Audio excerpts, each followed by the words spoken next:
আমাদের সজল বাবু, আপনার মুখ্যমন্ত্রী বা আমাদের ভারতবর্ষের আদরণীয় প্রধানমন্ত্রী কিন্তু বারবার বলেন সবকা সাথ সবকা বিকাশ। আর আপনি এই সদনে দাঁড়িয়ে বলছেন মাইনরিটি। মাইনরিটি মানে শুধু মুসলিম না, মাইনরিটির মধ্যেও আপনাদের অনেক সনাতনী ধর্মাবলম্বী মানুষরা আছে। তাহলে আপনারা কি বলতে চাইছেন? এখানে কি শুধু মাইনরিটি মানে মুসলিমকে ট্রিটমেন্ট করতে চাইছেন? আরে মুর্শিদাবাদে হিন্দু মাইনরিটি কটা আক্রান্ত হয়েছে, কটা আক্রান্ত হয়েছে আপনারা বক্তব্যে বলবেন, পরিসংখ্যান দিয়ে বক্তব্যে বলবেন, কিন্তু এইভাবে একটা কমিউনিটিকে এইভাবে বলা যায় না। আমরা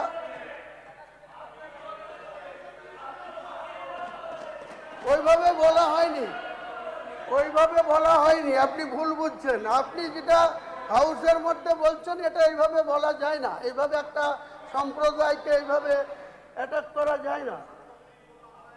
37 যেটা বলা হয়েছিল তার সেটা আউটসাইডে বলা হয়েছিল, আউটসাইডে বলা হয়েছিল, হাউসের মধ্যে বলা হয়। থামুন না, আপনি কি আমাকে থামাবেন নাকি? অনারেবল স্পিকার আমাকে পারমিশন দিয়েছে। আপনি কি বলছেন? আপনি কি বলছেন? আপনি এইভাবে থামাতে পারেন না, আপনি বল প্রয়োগ করবেন। আপনি কি চ্যালেঞ্জ কল খাটাতে চাইছেন? মাননীয় স্পিকার স্যার, একজন সদস্য এইভাবে মাননীয় সদস্যরা শান্ত থাকুন, বক্তব্য রাখতে দিন। এটা সদনের পবিত্রতা নষ্ট হচ্ছে।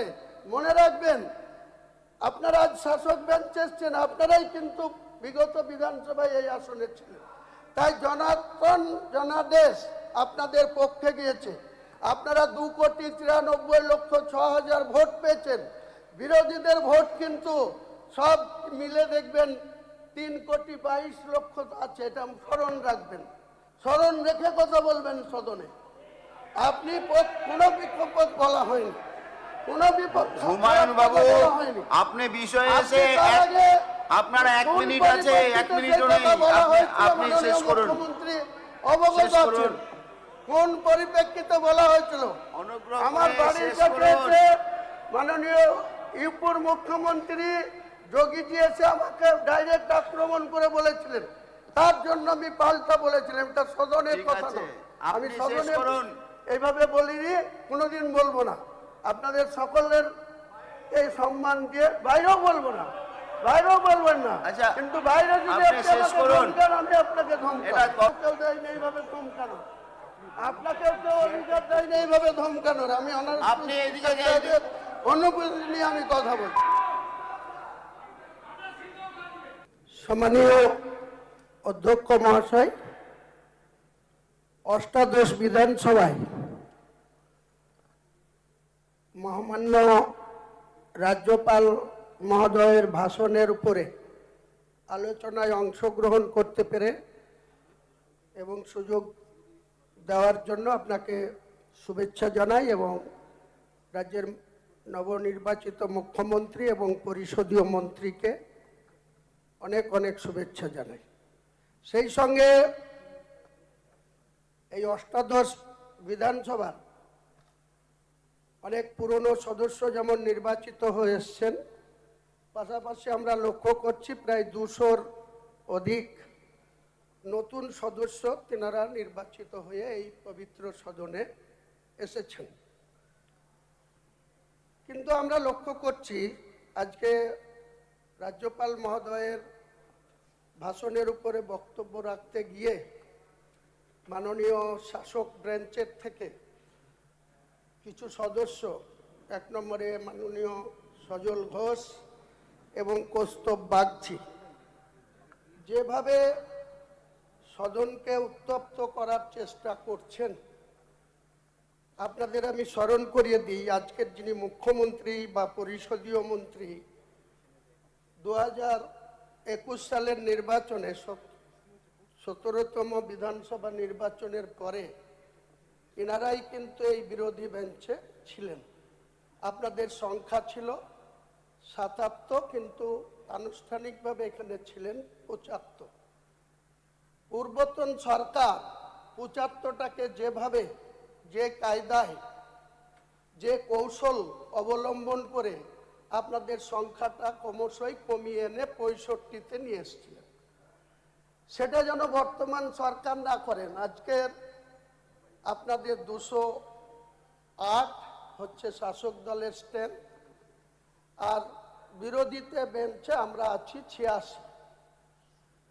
একটা বাই ইলেকশন পেন্ডিং আছে, কিন্তু মুর্শিদাবাদ জেলায় আমরা মুর্শিদাবাদ জেলা থেকে দুটো আসনে নির্বাচিত হয়ে এসেছি, 17 রেজিনগর এবং 17-4 নওদা। এই পবিত্র সদনে শাসক দলের সংখ্যা 208।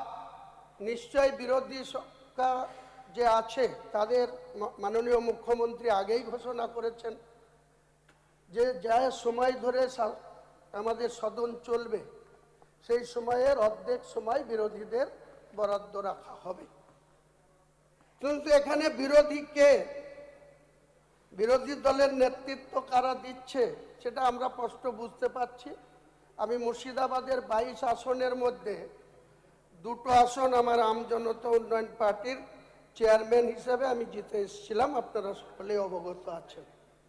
আপনারা মুর্শিদাবাদের 22 আসনের মধ্যে ভারতীয় জনতা পার্টি 21 সালের নির্বাচনে 2টো আসন জিতেছিলেন, যথাক্রমে মুর্শিদাবাদ 64 আর 72 বহরমপুর। এবারে আপনারা পদ্মফুল চিহ্ন নিয়ে 8 জন বিধায়ক নির্বাচিত হয়ে এসেছেন। বাকি 9 ছিল পুরনো টিএমসি না নতুন টিএমসি, এই বিভাজন আমরা বুঝতে পারছি না, গোলমেলে লাগছে বিধানসভার ভেতরে। ওখানে দেখতে পাচ্ছি যে 22-এর মধ্যে 8 আর 16 হয়ে গেছে একদিকে, আর আমরা 6 পড়ে গেছি অপর দিকে। প্রশাসন যে চেঞ্জ হয়েছে, মাননীয় মুখ্যমন্ত্রী যে শুভেন্দুবাবু হয়েছে, মুর্শিদাবাদের ক্ষেত্রে আমরা তার কোনো। মাননীয় হুমায়ুন বাবু, রাজ্যপালের ভাষণের মধ্যে সীমাবদ্ধ রাখুন। ঠিক আছে স্যার। তো সেক্ষেত্রে আমি মাননীয় পরিষদীয় মন্ত্রী এবং মুখ্যমন্ত্রীর কাছে দৃষ্টি আকর্ষণ করছি যে আরবান ডিপার্টমেন্টের যে সমস্ত পৌরসভা, বহরমপুর সহ, কাঁদি সহ, বেলডাঙ্গা সহ বিভিন্ন পৌরসভা হুড়মুড় খেয়ে ভেঙে পড়ছে, তারা পদত্যাগ করছে। কি কারণ তা আমরা বুঝতে পারছি না। কিন্তু একই জায়গায় আমরা যখন নিয়ম মেনে, পঞ্চায়েত রুলস মেনে, পেস্টাইজ অথরিটি বহরমপুর মহকুমা শাসক তার কাছে নওদা এবং বেলডাঙ্গা 2, রেজিনগর এবং নওদা 2টো বিধানসভায় আমি জিতেছিলাম। সেখানে যখন আমরা পঞ্চায়েত রুলসকে ফলো করে আমরা যখন রিমুভাল নোটিশ দিচ্ছি, তখন অজ্ঞাত কারণে সেখানকার প্রশাসন আমাদের রিমুভাল নোটিশকে গ্রাহ্য করছেন না। মিটিং কল করে সেই মিটিং আবার পোস্টপোন করে দিচ্ছেন। আমরা বুঝতে পারছি না, গোলক ধাঁধায় পড়ে গেছি। যেটাকে আবার পুরনো বা নতুন টিএমসি সরকার চলছে নাকি মুর্শিদাবাদ জেলায়, যে আমরা যখন টিএমসির দুর্নীতিগ্রস্ত প্রধানদের বিরুদ্ধে, পঞ্চায়েত সমিতির বিরুদ্ধে রিমুভাল নোটিশ মহকুমা শাসকের কাছে বা পেস্টাইজ অথরিটি বিডিওর কাছে যখন পেশ করা হচ্ছে, তখন অজ্ঞাত কারণে সেখানকার প্রশাসন বলছে যে আইন শৃঙ্খলা বিষয় নিয়ে এখন রিমুভাল নোটিশ মিটিং করা যাবে না। 2 তারিখে মিটিং ছিল, বেলডাঙ্গা 2 মহকুমা শাসক নিজেই ডেকেছিলেন। তার 15 দিন আগে আমরা রিমুভাল নোটিশ করা করেছিলাম সেখানকার পঞ্চায়েত সমিতির সদস্যরা। কিন্তু অজ্ঞাত কারণে 2 তারিখে 2রা জুনের মিটিং পোস্টপোন করে রাখা হলো। আজও মিটিং কল করা হয়নি। একইভাবে নওদা পঞ্চায়েত সমিতিও মহকুমা শাসক বহরমপুরের কাছে রিমুভাল নোটিশ দেওয়া হয়েছিল। 24 তারিখে ডেট ছিল, গত 2 দিন আগে সেই মিটিং আবার পোস্টপোন করে দেওয়া হয়েছে। কিন্তু এটা কেন হচ্ছে, মাননীয় মুখ্যমন্ত্রীর কাছে আমি দৃষ্টি আকর্ষণ করছি। পাশাপাশি রাজ্যপাল মহোদয় যে বক্তব্য রেখেছেন তাকে সম্পূর্ণরূপে সমর্থন করছি। বিরোধী আসনে থেকেও বিরোধী সদস্য হিসাবে মাননীয় রাজ্যপালের সেই ভাষণকে আমরা, যেহেতু রাজ্যপালও এই রাজ্যে প্রথম এবং অষ্টাদশ বিধানসভার 18 তারিখে তেনার যে ভাষণ, সেটা আমরা নিশ্চয়ই সমর্থন করছি, সম্মান করছি। পাশাপাশি এই পবিত্র আগস্ট হাউসে যেভাবে মাইনরিটি নিয়ে কথা বললেন আমাদের সজল বাবু, আপনার মুখ্যমন্ত্রী বা আমাদের ভারতবর্ষের আদরণীয় প্রধানমন্ত্রী কিন্তু বারবার বলেন সবকা সাথ সবকা বিকাশ। আর আপনি এই সদনে দাঁড়িয়ে বলছেন মাইনরিটি। মাইনরিটি মানে শুধু মুসলিম না, মাইনরিটির মধ্যেও আপনাদের অনেক সনাতনী ধর্মাবলম্বী মানুষরা আছে।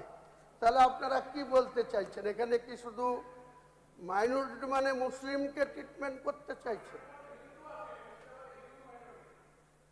আরে মুর্শিদাবাদে হিন্দু মাইনরিটি কটা আক্রান্ত হয়েছে, কটা আক্রান্ত হয়েছে আপনারা বক্তব্যে বলবেন, পরিসংখ্যান দিয়ে বক্তব্যে বলবেন, কিন্তু এইভাবে একটা কমিউনিটিকে এইভাবে বলা যায় না। আমরা